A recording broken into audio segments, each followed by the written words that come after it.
कोई बात नहीं, ठीक है आता शुरू वाले। हाँ, so we are dealing with दोस्तों डाइजेशन एंड एब्जॉर्प्शन, और हमने बात की है अब तक की digestion in oral cavity, digestion in stomach, और अभी बात करें डाइजेशन इन स्मॉल इंटेस्टाइन। तो स्मॉल इंटेस्टाइन में 3 जूस रिलीज होते हैं, बाइल जूस, पैनक्रियाटिक जूस और इंटेस्टाइनल जूस। बाइल जूस का फंक्शन होता है emulsification of fat, that is breaking down of large fat molecule into the smaller fat molecule, उसे कहते हैं दोस्तों micelles, and it is carried out by the bile salt present in bile. फिर हमने देखा दोस्तों कि pancreatic juice is released by exocrine part of pancreas and via hepatopancreatic duct it is transported to the duodenum, और duodenum को pancreatic juice alkaline होता है, मान लो उसका pH 7.8 है दोस्तों। नाउ जो पैनक्रिया में एंजाइम्स होते हैं वो 4 प्रकार के एंजाइम है, protein digesting enzyme, carbohydrate digesting enzyme, lipid digesting enzyme और न्यूक्लिक एसिड डाइजेस्टिंग एंजाइम। जो प्रोटीन डाइजेस्टिंग एंजाइम है उसे कहते हैं प्रोटियोलाइटिक एंजाइम। उनमें 3 है दोस्तों, ट्रिप्सिनोजन, काइमोट्रिप्सिनोजन और प्रोकार्बोक्सिल पेप्टाइड्स। जिन एंजाइम के पीछे ओजन लगा है या फिर आगे प्रो लगा है वो सब इनएक्टिव होते हैं, वो सब इनएक्टिव होते हैं। इन्हें एक्टिव किया जाता है जब ये इंटेस्टाइन में जाते हैं, खास करके इनका ट्रिप्सिनोजन है। The trypsinogen is activated into trypsin bye enzyme enterokinase, और फिर जाके ट्रिप्सिन फिर इन दोनों को एक्टिवेट करता है। कार्बोहाइड्रेट डाइजेस्टिंग एंजाइम है, उसका नाम है pancreatic amylase. Lipid digesting enzyme है, उसे कहते हैं लिपोलाइटिक एंजाइम, उसका नाम है pancreatic lipase, it is also called as trypsin. और न्यूक्लिक एसिड, 2 तरह के न्यूक्लिक एसिड है दुनिया में, deoxyribonucleic acid means DNA, ribonucleic acid means RNA. उनको भी ब्रेक डाउन करने वाले एंजाइम को कहा जाता है न्यूक्लियेजेस।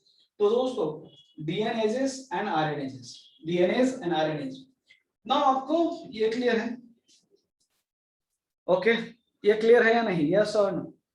ठीक है, डन, ठीक है डन दोस्तों। आगे चलते हैं, आगे बढ़ते हैं। ये नाम जरा देखो, डीएनएज और आरएनएज। नाउ यहाँ पे एक्शन देखेंगे, पर देयर इज वन कंफ्यूजन।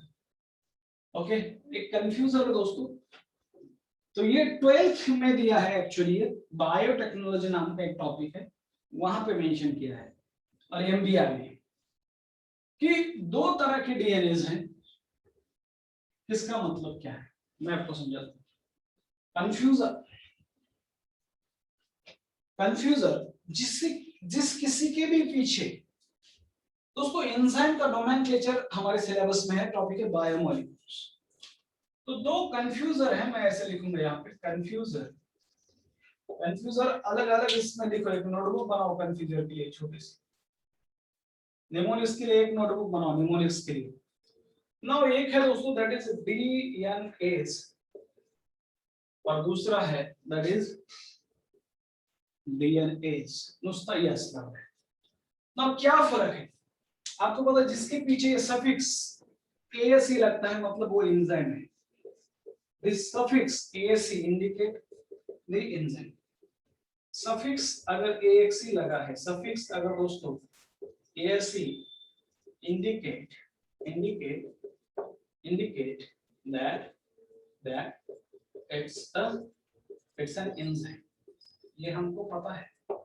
और जो सफिक्स यस लगता है, जो सफिक्स जब भी कभी सफिक्स यस जो लगता है, ये क्या इंडिकेट करता है? Indicate that it multiple form, or it indicate that it indicate its multiple number, indicate it multiple number है, मल्टीपल नंबर प्लूरल, और प्लूरल साइन इंडिकेट करता है मल्टीपल नंबर, ये आपको पता है। तो ये बेसिक है। Now what is DNase? So दोस्तों इट इज एन एंजाइम। ये डीएनएज क्या है? It is an enzyme which causes breakdown of DNA molecule, causes breakdown or lysis of DNA molecule, तो ये दोस्तों that is DNAs। और ये क्या है? It is, there are many number of DNA, these are DNAs means these are many number of DNA, numbers of DNA. Is that clear? Is that clear? Option में दो option आएंगे, तो आपको जिसके पीछे ASE लगा है वो एंजाइम है, और जब सिर्फ यस है तो ये मल्टीपल डीएनए के मॉलिक्यूल। Is that clear?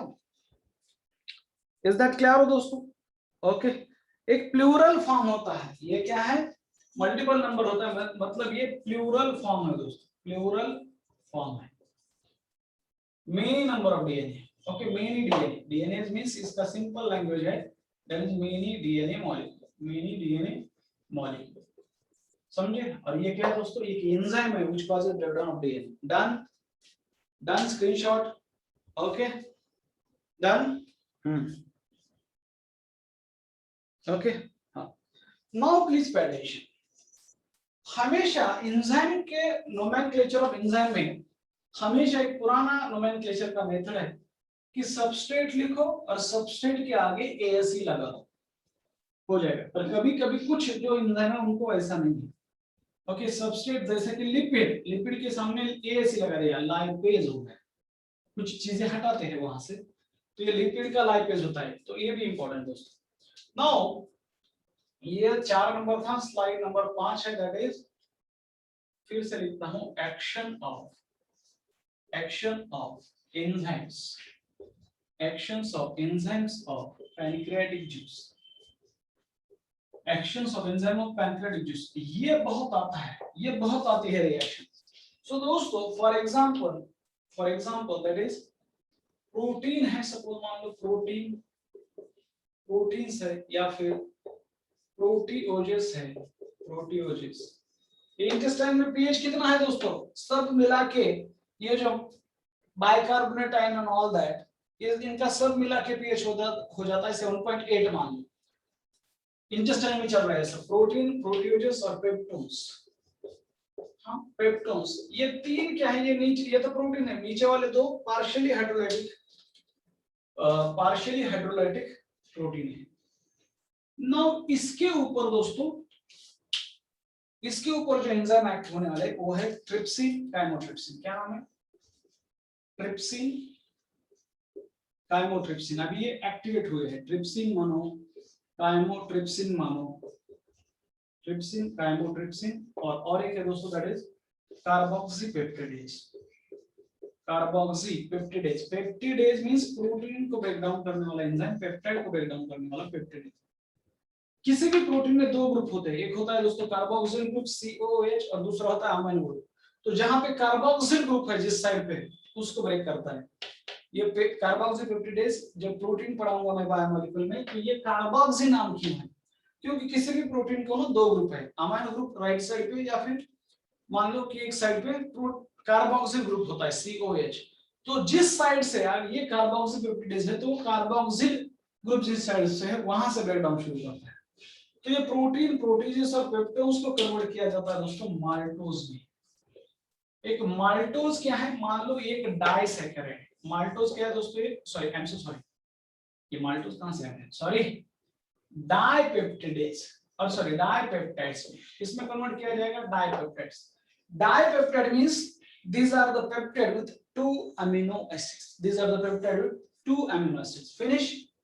ये हो गया enzyme of, this is an action of proteolytic enzyme. दूसरा क्या होता है दोस्तों? मान लो फॉर एग्जांपल स्टार्च है, स्टार्च का कन्वर्जन किया जाता है, starch as broken down enzyme है, दैट इज दोस्तों एंजाइम का नाम है पैनक्रियाटिक अमाइलेज। एंजाइम का नाम है pancreatic amylase. Starch is broken down दोस्तों अब माल्टोज में। किसमें? माल्टोज। ये डाइसैकेराइड है, इसमें दो ही सिर्फ अमीनो, ये डाइसैकेराइड, इसमें दो ही ग्लूकोज मॉलिक्यूल होते हैं, ग्लूकोज प्लस ग्लूकोज होता है माल्टोज, और इसमें मेनी ग्लूकोज मॉलिक्यूल है, थाउजेंड्स ऑफ ग्लूकोज मॉलिक्यूल है दोस्तों। तो यहाँ पे जो एंजाइम है उसका नाम है सलाइवरी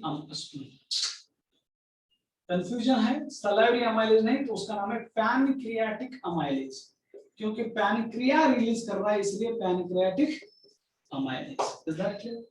अमाइलेज, स्टार्च का दूसरा नाम होता है अमाइलोज। स्टार्च का दूसरा नाम क्या है? अमाइलोज। स्टार्च का दूसरा नाम होता है दोस्तों that is amylose. Okay, amylopectin and amylose, इसलिए एंजाइम का नाम है अमाइलेज। 3 नंबर पे आते हैं, और 3 नंबर पे दोस्तों दैट इज 3 नंबर पे मान लो for example that is lipid, और लिपिड को ब्रेक डाउन करने वाला एंजाइम होता है that is pancreatic lipase into दोस्तों दैट इज डाइसैकेराइड और monosaccharide, sorry I am so sorry, that is diglyceride. Lipid खुद एक ट्राइग्लिसराइड होता है, डाइग्लिसराइड एंड मोनोग्लिसराइड। मैं आपको समझाता हूं ये क्या कॉन्सेप्ट है, monoglyceride, diglyceride and mono, and मैं ये समझाता हूं कि डाइग्लिसराइड मोनोग्लिसराइड क्या होता है, ग्लिसराइड जस्ट वेट। एंजाइम का नाम है दोस्तों, एंजाइम का नाम है दैट इज पैनक्रियाटिक लाइपेज, या फिर बोला जाता है स्ट्रिप्सिन, स्ट्रिप्सिन।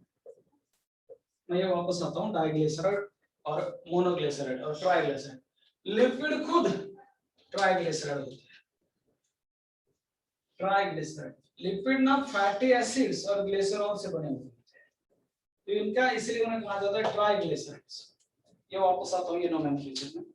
और लास्टली दोस्तों जो न्यूक्लिक एसिड है, मान लो चाहे वो डीएनए होगा या फिर आरएनए होगा, न्यूक्लिक एसिड जो है, न्यूक्लिक एसिड उनको ब्रेकडाउन, उनका ब्रेकडाउन किया जाता है इनटू न्यूक्लियोटाइड्स जो कि उनके मोनोमर है, न्यूक्लियोटाइड्स जो कि उनके मोनोमर है दोस्तों। एंजाइम का नाम है दैट इज न्यूक्लियस, एंजाइम का नाम क्या है, न्यूक्लियस। तो ये 4 प्रकार के रिएक्शंस, नंबर 1 प्रोटीन का ब्रेकडाउन, नंबर 2 कार्बोहाइड्रेट का ब्रेकडाउन, नंबर 3 लिपिड का ब्रेकडाउन, और नंबर 4 न्यूक्लिक एसिड का ब्रेकडाउन होता है। नंबर 4 न्यूक्लिक एसिड का ब्रेकडाउन। अगर यहाँ पे मैं जरा डिटेल में लिखूं तो दोस्तों डीएनए का ब्रेकडाउन जो होता है, डीएनए और ब्रोकन डाउन इनटू डीऑक्सीराइबोन्यूक्लियोटाइड, इसमें डीऑक्सीराइबो न्यूक्लियोटाइड ये डीएनए का मोनोमर है। एंजाइम का नाम है दोस्तों दैट इज डीएनएज। इसी के 2 फॉर्म लिख रहा हूं मैं। अगर आरएनए नाम का मॉलिक्यूल है राइबोन्यूक्लिक एसिड, उसको ब्रेक डाउन किया जाता है दैट इज आरएनएज नाम का एंजाइम है, RNase that is ribo nucleotide बनेगा। क्या बनेगा, राइबो न्यूक्लियोटाइड, राइबो न्यूक्लियोटाइड, समझे, राइबो न्यूक्लियोटाइड।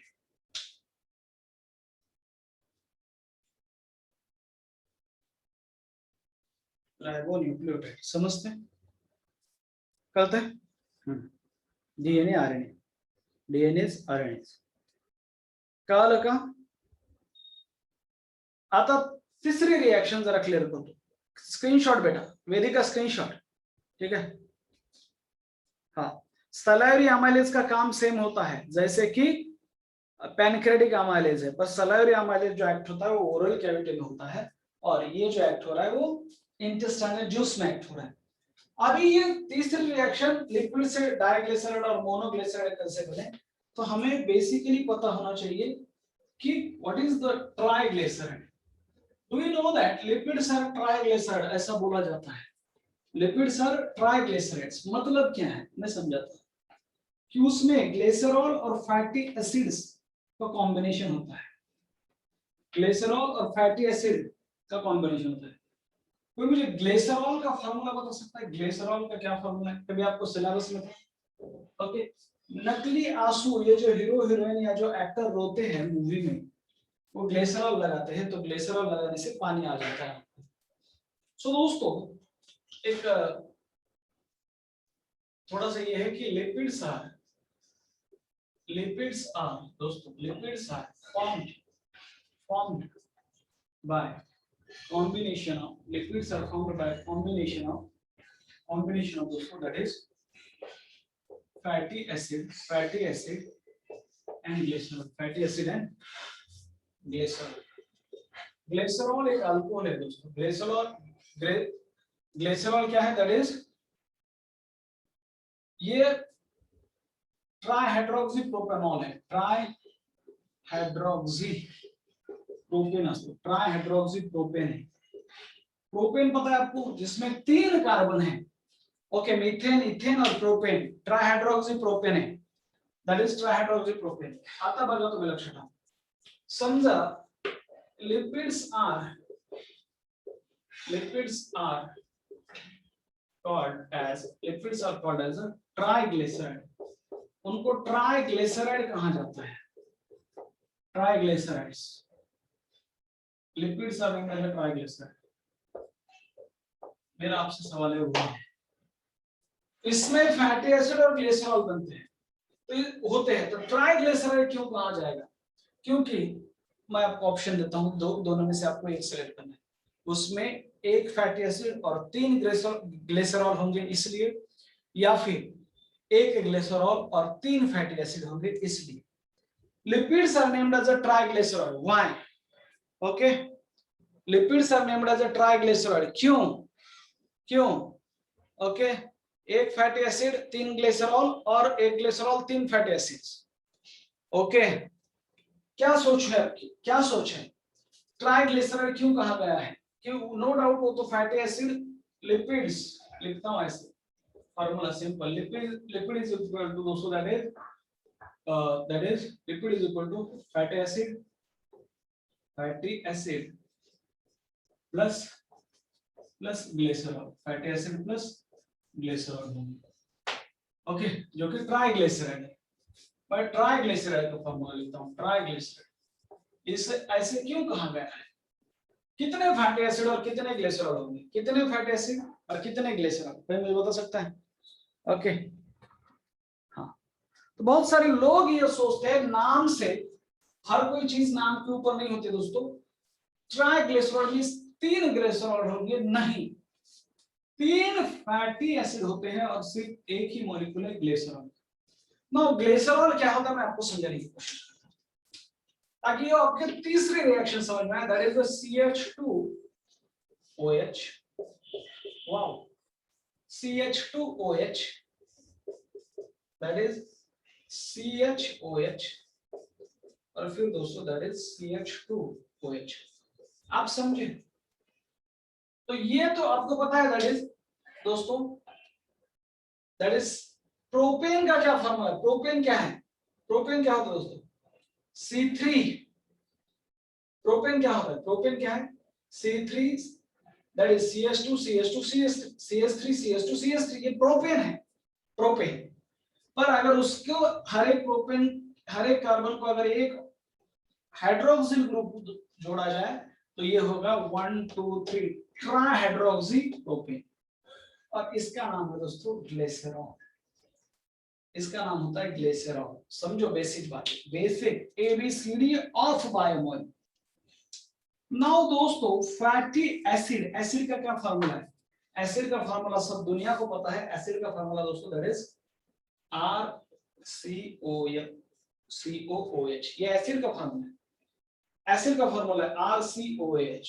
तो दोस्तों मान लो दैट इज HOOCR, ये हो गया एक फैटी एसिड, फिर HOOCR2 प्लस HOOCR3, ये 3 फैटी एसिड्स है यहाँ पे, ये 3 यहाँ पे फैटी एसिड्स है दोस्तों, 3 फैटी एसिड्स, 3, एक नहीं, 2 नहीं, 3 fatty acids, 3 fatty acid, that is R1COOH, R2COH, R3COH। ठीक है, तो होता क्या है जब भी दोस्तों, ये ना एक डिहाइड्रेशन सिंथेसिस रिएक्शन है, ये डिहाइड्रेशन सिंथेसिस रिएक्शन है, इसमें से एक वाटर मॉलिक्यूल चला जाएगा, इसमें से एक वाटर मॉलिक्यूल चला जाता है, इसमें से एक वाटर मॉलिक्यूल चला जाता है, और ईस्टर बॉन्ड बनते हैं। और दोस्तों इसे कहते हैं, इस जिस भी रिएक्शन में कोई नया बन रहा है, ओके, बहुत बड़ी बात बोल रहा हूँ, जिस किसी भी रिएक्शन में कुछ नया बन रहा है और दोस्तों वाटर बाहर निकल रहा है, तो उस रिएक्शन को कहते हैं dehydration synthesis. Synthesis of polysaccharide, synthesis of protein और synthesis of lipid, all these are dehydration synthesis reaction। तो बनेगा क्या? बनेगा दोस्तों that is CH2O, OCR1, okay, then CHOOCR2, then CH2OOC, that is R3. तो ये बन गया दोस्तों, दैट इज बन गया ट्राइग्लिसराइड। आप मुझे बोल दो अभी ट्राइग्लिसराइड में कितने एसिड और कितने ग्लिसरॉल होते हैं, जस्ट टेल मी। ये बॉन्डिंग आप देख लो, बॉन्डिंग मैं आपको बाद में बता दूंगा, ये बायोमॉलिक्यूल में डिटेल में जाएंगे तो बॉन्डिंग देखेंगे। कितने एसिड है, कितने फैटी एसिड और कितने ग्लिसरॉल है, समझ में आया? 3 फैटी एसिड और 1 ग्लिसरॉल। तो ये ट्राइग्लिसराइड का अगर एक फैटी एसिड चला गया, ठीक है, इतना गायब हो गया, इतना, सिर्फ इतना पार्ट, सॉरी इतना पार्ट अगर गायब होता है तो ये होता है डाइग्लिसराइड। अगर ये 2 पार्ट गायब होते हैं तो बचा हुआ होता है मोनोग्लिसराइड। तो ऐसा होता है, ये ट्राइग्लिसराइड है। ट्राइग्लिसराइड अभी इतना पार्ट चला गया, सिर्फ ये वाला एक फैटी एसिड गायब हो गया तो डाइग्लिसराइड, 2 फैटी एसिड गायब हो गए तो मोनोग्लिसराइड, बचा हुआ जो है वो मोनोग्लिसराइड। समझे? अगर तीनों फैटी एसिड अलग हो गए तो क्या बनेगा, ग्लिसरॉल प्लस फैटी एसिड अलग हो जाएगा। आपको समझ में आ रहा है या नहीं? ये काम है दोस्तों, समझे या नहीं? हाँ, ठीक है, चलो आगे बढ़ते हैं दोस्तों। तो ये है एक्शन ऑफ, आपको ये 3 चीजें पता होना चाहिए। ट्राइग्लिसराइड में कितने फैटी एसिड है, तो 3, डाइग्लिसराइड में 2 और मोनोग्लिसराइड में सिर्फ 1। सबसे बड़े होते हैं ट्राइग्लिसराइड, मीडियम है डाइग्लिसराइड और फिर है दोस्तों मोनोग्लिसराइड। ओके, और ग्लिसरॉल क्या है? It is a propane, 3 hydroxy propane है। ओके, 3 हाइड्रोक्सी प्रोपेन है, हाइड्रोक्सी प्रोपेन है, प्रोपेनॉल होता है, अल्कोहल है, अल्कोहल है, समझे? ये बहुत ही ज्यादा इंपॉर्टेंट है, ये बहुत ही ज्यादा इंपॉर्टेंट चीजें होती है दोस्तों। ये हो गया,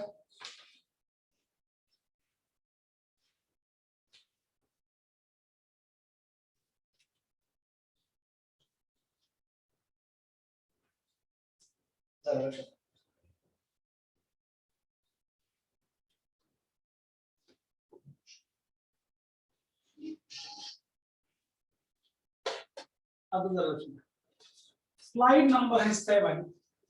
नाउ दोस्तों बात करते हैं कि action of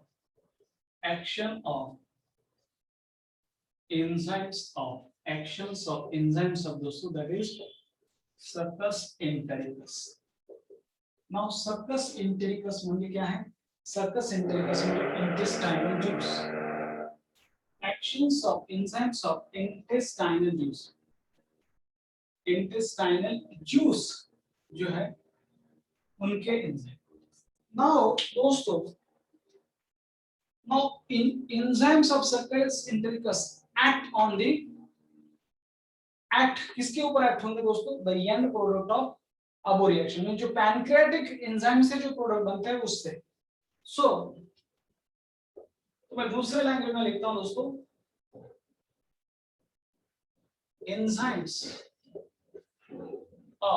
enzymes of circus entericus, okay, circus entericus act on or carry out, पहले भी लिखा है दोस्तों, okay, carry out final step of digestion, final steps of digestion, number 1, final steps of digestion, or the act on दोस्तों the product formed by pancreatic enzyme, number 1. Number 2 दोस्तों, so these enzymes okay produces this simple absorbable molecule. These enzymes produces simple absorbable molecule,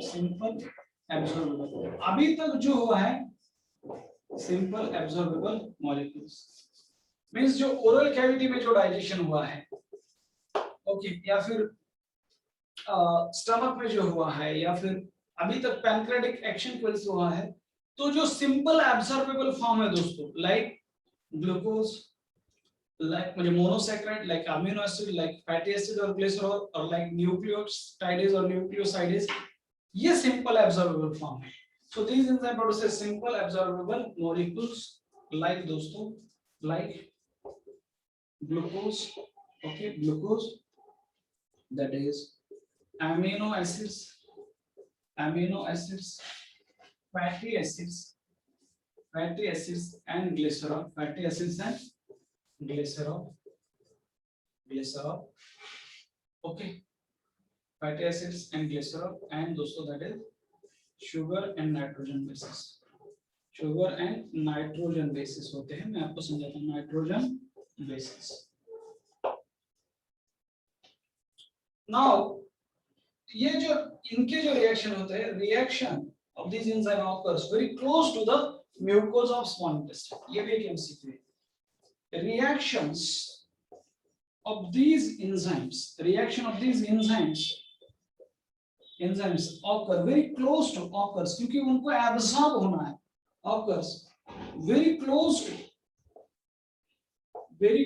to mucosa of small intestine. Mucosa of small intestine, क्योंकि जैसे ही बनेंगे वैसे वो absorb किए जाएंगे intestine. Yeah. और जो भी बचे कुचे substances है, that is undigested substances, they are passed to the large intestine. ये concept है, but ये clear है, ये तीन लाइनें clear है. Enzymes of sulcus centricus carry out final step of digestion. These enzymes produce a simple absorbable molecule like glucose, amino acid, fatty acid, glycerol, sugar and nitrogen bases. Reaction of these enzymes are very close to the mucosa of small intestine, very close to mucosa of small intestine, as the products, so the products are easily absorbed. So products are easily, ऐसा क्यों? The products are easily absorbed. इन्हें easily absorb किया जाए वैसा. ठीक है? Clear है? Okay, clear है? जरा बघ. ठीक है, पुढे जाऊया. ठीक आहे, वेळ संपलाय काय करावं. ठीक, एकदा लिहू का तर लिहून तू देक्षा. उद्याच्याला एक्सप्लेन करतो, फक्त लिहून दे, तुझा लक्षात आहे. उद्याच्याला एक्सप्लेन करतो, एकदा 2 मिनिट द्या, हे सगळं लक्षात ठेवा. 2 मिनिट द्या, जाऊ नका कुठं. 2च मिनिट द्या, 2च मिनिट वेळ आहे ना तुमच्याकडे. तुमचं लेक्चर उशीर आहे, मला वाटतं 10:15 आहे. जरा 2 मिनिट वेळ द्या, कारण की हे होऊन जाईल. लक्षात ठेवा काय असतं ना, दॅट इज आतापर्यंत काय बनलं पॅनक्रियाटिक मध्ये बनत असतात, दॅट इज अ डायपेप्टाइड्स. काय बनतात? डायपेप्टाइड्स. तर या डायपेप्टाइड एन्झाइम्स काय उद्याच्या ह्याच्याबद्दल डिटेल मध्ये बोलणार मी. डायपेप्टिडेज याला ब्रेकडाऊन करणारे एन्झाइम असतात डायपेप्टिडेज, आणि या डायपेप्टिडेज पासून बनतात अमिनो ऍसिड्स. त्या डायपेप्टिडेज पासून काय बनणार आहेत? Amino acids. Number 2, for example maltose is a disaccharide. एक डायसॅकराइड तयार झाले, त्या डायसॅकराइडचं ब्रेकडाऊन करणारा डायसॅकराइडेज तयार होईल. मोनोसॅकराइड्स तयार काय होतील? मोनोसॅकराइड. मोनो म्हणजे सॅकराइड म्हणजे शुगर, मोनोसॅकराइड. समजून घ्या, थोडंसं समजून घ्या. मोनोसॅकराइड एन्झाइमचं नाव आहे डायसॅकराइडेज. त्याचे अलग अलग एक्झाम्पल लक्षात ठेवा. For example 3 डायसॅकराइड सिलेबसला. एकाचं नाव आहे दॅट इज अ माल्टोज. सगळ्यात वर घेतो माल्टोजचं ब्रेकडाऊन करणारा एन्झाइम आहे. कंफ्यूज व्हायचं नाही. माल्टेज, डिफरेंस है माल्टोज और माल्टेज में. ओ और ए का एक एंजाइम है तो एक सबस्ट्रेट है. माल्टोज का एंजाइम माल्टेज को कन्वर्ट करेगा. माल्टोज डाइसैकराइड है तो 2 ग्लूकोज मॉलिक्यूल से बना होता है. ये हो गया माल्टोज. फिर दोस्तों आएगा लैक्टोज. ये मिल्क शुगर है लैक्टोज. इससे ब्रेक डाउन करने वाला एंजाइम है lactase. Don't get confuse between lactase and lipase. Lactase convert दोस्तों जो है ये ये जो लैक्टोज होता है उसमें ग्लूकोज प्लस गैलेक्टोज नाम का एक मोनोसैकेराइड, ग्लूकोज प्लस गैलेक्टोज। फिर दोस्तों दैट इज सुक्रोज। सुक्रोज एक शुगर है डाइसैकेराइड, और उसका जो एंजाइम है उसका नाम है सुक्रेज, या फिर इन्वर्टेज भी नाम है उसका, सुक्रेज और इन्वर्टेज सुक्रेज। ये बायोमोलिक्यूल में काम में आएगा, केमिस्ट्री में नाम है टॉपिक है बायोमोलिक्यूल इन्वर्टेज, और बायोलॉजी में भी है। ये sucrase convert, sucrose made up दोस्तों glucose plus fructose, glucose plus fructose से बना होता है सुक्रोज। तो ये ऐसा होता है, ये है डाइसैकेराइड। फिर दोस्तों जो डाइग्लिसराइड बने हैं, डाइग्लिसराइड, डाइग्लिसराइड मान लो डाइग्लिसराइड, इनके ऊपर लाइपेज एक्ट होगा। कौन सा एंजाइम? लाइपेज। अलग अलग प्रकार के लाइपेज होते हैं, तो बनाएगा मोनोग्लिसराइड्स। ना ये जो मोनोग्लिसराइड्स बनाएगा, क्या बनाएगा? मोनोग्लिसराइड्स। ना ये जो मोनोग्लिसराइड है उनके ऊपर कुछ दूसरे लाइपेज एक्ट होंगे, अलग अलग टाइप के लाइपेज होते हैं, और वो उनसे बनाएंगे दोस्तों that is fatty acid plus glycerol. याद रखो क्या बनाएंगे? Fatty acid, fatty acid plus glycerol, fatty acid, acid plus glycerol. ये फाइनल प्रोडक्ट है, ये जो मैं लिख रहा हूं इस टाइप के, ये एब्जॉर्ब होने वाले प्रोडक्ट। और दोस्तों नंबर 4 पे है that is for example nucleotide बन रहे हैं।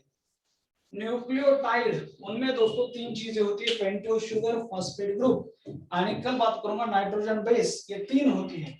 इसके ऊपर एक्ट होने वाला एंजाइम है जिसका नाम है न्यूक्लियोटाइडेज। कौन सा टाइडेज? न्यूक्लियोटाइडेज।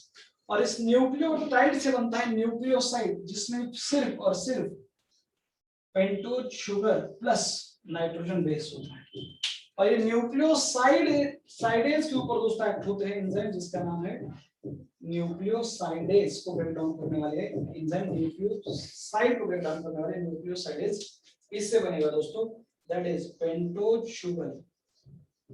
एक न्यूक्लिक एसिड में पेंटोज शुगर होता है प्लस नाइट्रोजन बेस, या फिर बेस दिया होगा या फिर एन बेस, नाइट्रोजन बेसिस होते हैं adenine, guanine, thymine, cytosine base. So these are the दोस्तों actions of enzyme of Succus entericus। और ये जो है 4 लेवल पे बात कर रहा हूं। नंबर 1 दैट इज दोस्तों प्रोटीन वाली, नंबर 2 शुगर मतलब कार्बोहाइड्रेट, नंबर 3 लिपिड, और नंबर 4 दोस्तों दैट इज न्यूक्लिक एसिड के जो मोनोमर है उनका। तो ये सभी सिंपल एब्जॉर्बेबल फॉर्म है। ओके तो दोस्तों इस फॉर्म में फूड एब्जॉर्ब होता है। हमने लिया था क्या? हमने खाया था प्रोटीन, एब्जॉर्ब क्या हो रहा है? Amino acid. हमने खाया था स्टार्च, एब्जॉर्ब क्या हो रहा है? ग्लूकोज और फ्रुक्टोज। हमने खाए थे लिपिड, एब्जॉर्ब क्या हो रहा है? Fatty acid plus glycerol. हमारे फूड में थे nucleic acid like DNA and RNA, हो रहा एब्जॉर्ब क्या हो रहा है? नाइट्रोजन और दोस्तों pentose sugar. Is that clear? ये है स्लाइड नंबर 8 वैदिक कमिट। वैदिक मला माहिती आहे टाइम झाला म्हणून। इंटेरोकाइनेज का रोल यहाँ पे कुछ भी नहीं है। Enterokinase do not directly involve in digestion. Digestion में उसका डायरेक्ट रोल है क्या? नहीं, इनडायरेक्टली इसका इनडायरेक्ट रोल होता है दोस्तों which activate the enzyme of pancreatic juice. जो ट्रिप्सिनोजन है उसका ट्रिप्सिन में कन्वर्ट करता है। ये किसी भी मॉलिक्यूल को ब्रेक डाउन नहीं करता है। Enterokinase does not causes the breakdown of any molecule, it just convert trypsinogen into trypsin. तो इनडायरेक्ट रोल है, डायरेक्ट नहीं है। अभी क्लियर है? So this is about all about the digestion. ठीक है 2 मिनट करते हैं। ये तो ह्याच टॉपिक वर टेस्ट राहील, डायजेशन एंड एब्जॉर्प्शन वर टेस्ट राहील। ये टॉपिकची डायजेशन एंड एब्जॉर्प्शन वर टेस्ट राहील। ठीक आहे, पुढचं घेऊया येणाऱ्या संडेला। समजतं मी काय सांगतो तुम्हाला? कळायला लागले? स्क्रीनशॉट बेटा, स्क्रीनशॉट। ओके तो ये है डाइजेशन। कल इसके बारे में जरा डिटेल में बात करेंगे, और फिर कल बात करते हैं दोस्तों एक्शन ऑफ लार्ज इंटेस्टाइन, और फिर कल बहुत ही इंपॉर्टेंट टॉपिक है that is the regulation of digestion.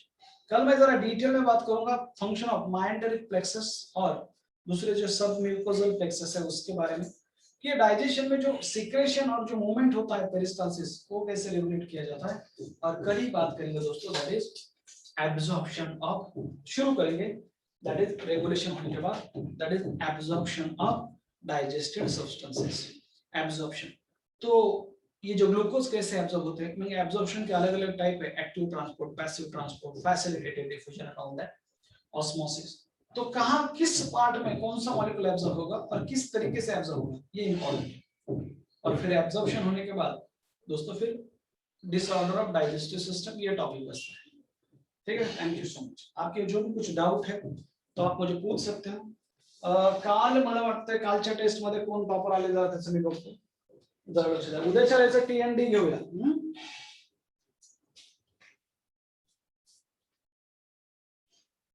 बघतो कोण टॉपर आलाय तर। ओके,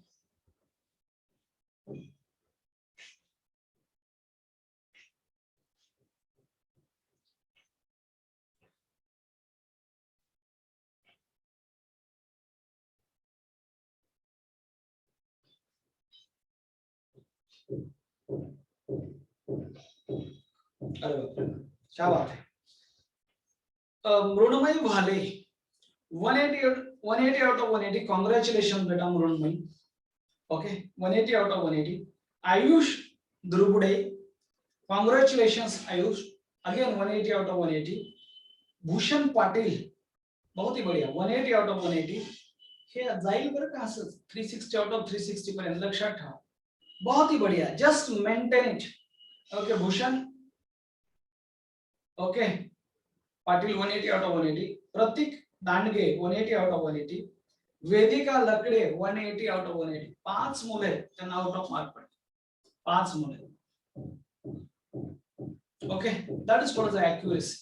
ये क्यों ऐसा हो रहा है पता है आपको? ये ऐसे इतने आउट ऑफ मार्क क्यों आ रहे हैं? डीपीपी की वजह से। ये सब लोग ना पूरा पढ़ते तो अच्छा ही है, पर वो डीपीपी पे उतने ही फोकस होके दे रहे हैं, उतना ही डीपीपी को सिंसियरली सॉल्व कर रहे हैं, इसलिए इनके अच्छे मार्क्स है। फिर दोस्तों मी 150 पर नाव देतो। Nandini Maske 175, Sanika Shinde 175, Amesh Lakash 175, Shambho Varude 175, Arnav Sambherao 175, Madhav Phoke 175, Sarang Munde 175, Ayush Soni 175, Sanvi Pawar 175, Sanvi I think, not Sanvi, Sanvi Pawar 175, Sanika Pradhan 175, Vedansh Lakde 175, Pushkar Kale 170, Vaibhavi Mote 170, समृद्धि दाने 170, फैज शेख 170, मानसी सरोडे 170, वैदही नंदेश्वर 170, तेजस साबळे 170, आयुष मुळे 170, सानिया शेख 170, धनश्री धनवानी 170, विधि मंत्री 170, प्रसाद कंवर 166, तनिया गट्टानी 165, जयदीप कवाळे 165, शिवानी राकडे 165, सृष्टी इंगळे 165, ही खूप चांगले मार्क आहेत। विवेक गुनारे 165, कौस्तुभ पूर्ण नाव टाक बेटा, कौस्तुभ 165, अथर्व शिंदे 165, वेदांत लोंडे 165, ऋतुजा ढोमने 165, दीक्षा घुगे 161, मृणाल कोलाडे 160, अंशुल धुले 160, निकिता बाइसन 160, अजय जगताप 160, हर्षदा शिंदे 160, मृणाल गजबे 160, समृद्धि भूमे 157, अनुष्का गोरडे 157, समीक्षा गंगवाल 155, शैश कुंभकर्ण 155, शैश मार्क वाढले पाहिजे। आविष्कार आविष्कार हिवाळे 155, ऋतुजा नरके 153, रोहन सपकाळ 151, पीयूष दत्तात्रे 150, 150, अभिषेक तामटे 150, श्रीधर लहाने 150, चिन्मय भाले 150, नम्रता डोके 150, वृषाली वाघ 150, विवेक चौधरी 148। तर एवढे लोक लक्षात, बहुत ही बढ़िया। ज्यांना कमी मार्क आले त्यांचं मी नाव नाही घेणार, असं म्हणजे नाही की घेणार नाही, तुम्हाला पण आपण बोलूया, पण कुठं मार्क कमी येतात हे करायचं प्रत्येक टेस्ट नंतर। उद्याचं टीएनडी घेतो वाटलंच तर, किंवा टीएनडीचा एक वेगळा टाइम ठेवून देऊया, कारण की त्याच्यामध्ये लेक्चर मिस नको व्हायला. TND चा एक वेगळा टाइम ठेवून देऊया, चालतंय का? इव्हिनिंगला वगैरे पॉसिबल असेल तर, है ना? म्हणजे काय होईल, लेक्चर कंटिन्यू होईल. TND मुळे ते वेळ नाही वाया जाणार, म्हणजे ते तर होईलच, है ना? चालतंय, बहुत ही बढिया. तर हे असं आहे आणि हेच मुलं आहेत, असं सुरुवात असते. मी काल आज एक फोटो पाठवतो बघा, इम्पॉर्टन्स ऑफ स्मॉल स्टेप. मी काल स्टेटस ठेवलं होतं. छोट्या स्टेप्स असतात. डायरेक्ट 360 आउट ऑफ 360 मार्क नसतात पडत. ठीक आहे, अगोदर एका टॉपिक मध्ये आउट ऑफ पडतात, पुन्हा 2 टॉपिकच्या टेस्ट मध्ये आउट ऑफ, पुन्हा 3 टॉपिकच्या टेस्ट मध्ये आउट ऑफ, आणि मग अख्ख्या सिलेबसवर आउट ऑफ पडण्याचे चान्सेस असतात. असं आहे. ठीक आहे, थँक्यू सो मच. तुमचे जे काही डाऊट्स असतील तुम्ही विचारू शकता. MCQ ऑफ द डे वाटलं असेल घेतो मी.